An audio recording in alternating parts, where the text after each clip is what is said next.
China has 5,000 executions a year or more. That's a best guess number.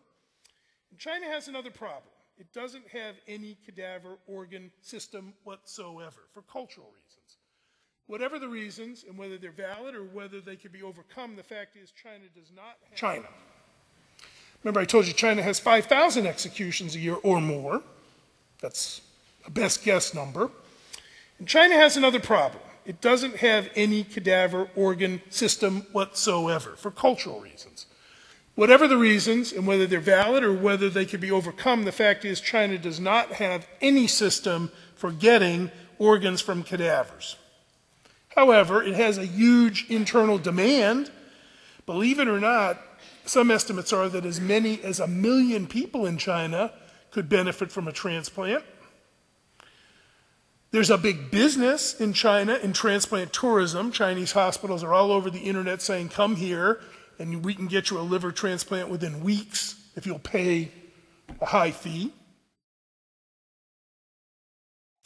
Official Chinese government statistics state that they've done more than 20,000 livers in the past 10 years, and they also state that 1,475 came from living donors. I've told you they don't have a cadaver system, and they got 1,400 and something living donors. Even I, with dim logic powers, can make the conclusion that they got to be getting them somewhere else, and where they're getting them is executed prisoners. Only possible source is executed prisoners. Consent in China for a prisoner is non-existent. Death itself, the execution, is timed for the convenience of the waiting recipient, particularly that transplant tourist. If you're going to go to China and you're going to get a liver transplant during the 3 weeks you are there, then that means someone is going to go schedule an execution, blood type and tissue type the potential executee, and have them ready to go before you need to leave.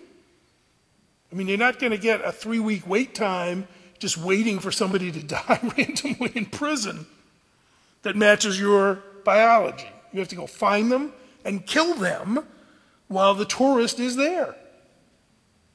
So that's killing on demand. And remember I said the one place that has modified its mode of execution is China. So you are shot as the prisoner, having been pre-typed for your blood type and tissue type, and then organs are removed on the spot. And the reason that can be done is it's all handled by the military. It's a prison. But in China, the military operates the prisons, and they don't worry too much about witnessing the removal of the organs, and most of the people involved in the organ procurement are military docs. But with the military in charge of the prison system, and with the military able to bring to bear the medical tools and expertise to get it done, they can do something that wouldn't ever work in the US. Well, just recently, the Chinese Vice Minister of Health said that, in fact, they are using prisoners. I'm always asked, well, how do you know? How do you know? Aside from an inference, well, just before this talk, a couple days ago, he came out and said so. And there was a report from the Vice Minister of Health that disclosed that they have a plan. They're going to establish an organ transplant response system, meaning a cadaver system like we have here, with donor cards and getting organs from people, in order to increase public credibility and law enforcement concerning China's organ transplant system.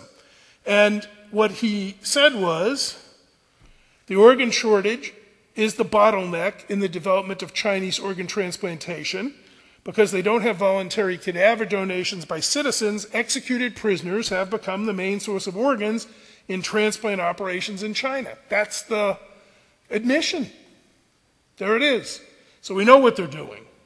He planned to form an organ donation that fits China's own domestic situation. I mean, that's probably getting after the cultural obstacles that are faced in trying to encourage cadaver donation.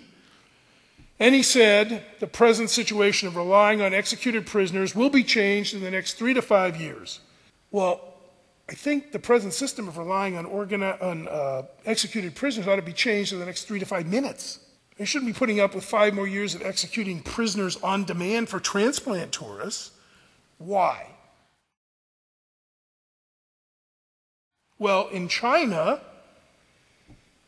the fact is that prisoners are there sometimes for crimes, sometimes for political reasons, sometimes for spiritual reasons, like Falun Gong, sometimes because they are Tibetans or other groups that are looking to secede.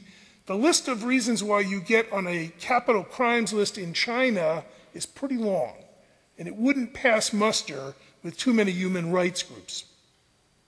So when we say you're going to kill prisoners, remember what we're talking about is political dissidents, spiritual dissidents, people who've committed petty crime, people who in no way would meet any of the descriptions of a Christopher Longo, whether he should or shouldn't be executed here.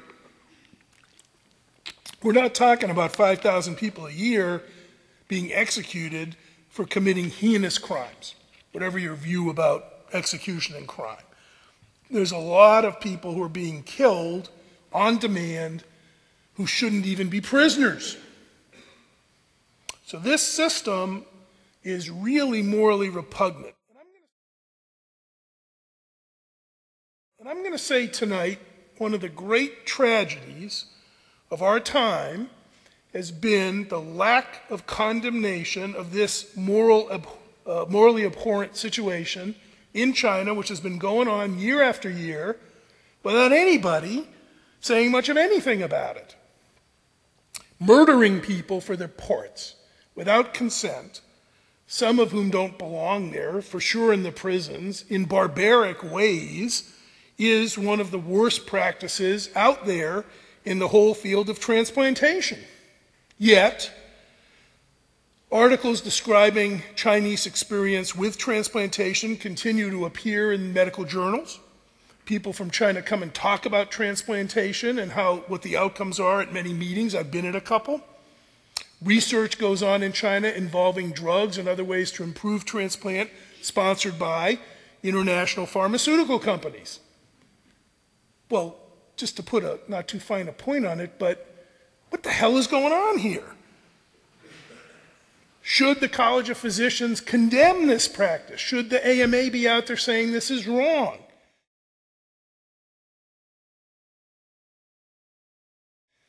Sometime last year, I asked in The Lancet for a boycott of any articles about transplantation that came from China or any other country that is executing prisoners on demand for parts. Some other journals have come on board: the American Journal of Transplant, the American Journal of Bioethics, Transplantation Proceedings, Journal of Clinical Investigation. But there's been a kind of silence from other major journals and medical and scientific organizations. And I kind of know why. People don't want to offend China. They don't want to get in the face of the Chinese government right now. China, for many reasons, is a place that we want to encourage to enter the international community, not call them out for being involved in crimes against humanity. But they are. And waiting 5 years, if then, to see a cadaver system instituted in China, given this barbarity of how the organs are being obtained now, is 5 years too long. China.